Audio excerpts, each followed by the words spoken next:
నేను గాలి ఆడకుండా నీ ముక్కు పట్టుకున్నప్పుడు ఊపిరాడితే బాగుండు దేవుడా అని గాలి కోసం తపన పడ్డావు చూడు, అప్పుడే ఆ దేవుడు విలువ నీకు తెలుస్తుంది. ఓకే సార్, మరి మీరు ఫోన్ చూసుకోండి. మీ దగ్గర అయితే క్లారిటీ లేదు, నేను వేరే వాళ్ళని అడుగుతా. ఇంకా నాకు క్లారిటీ లేకపోవటమా? అవును, నువ్వు గుడికి పోయావు, బొట్టు పెట్టుకున్నావు, ఎందుకు? అసలు నీకు క్లారిటీ ఉందా?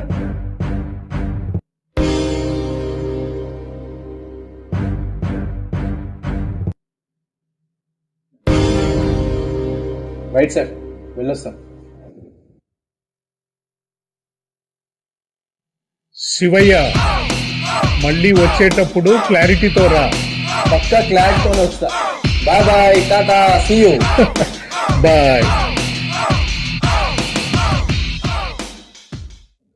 అన్నా వాడు చెప్పిన 30 minutes అయిపోయింది కానీ ఇంకా రాలేదాడు.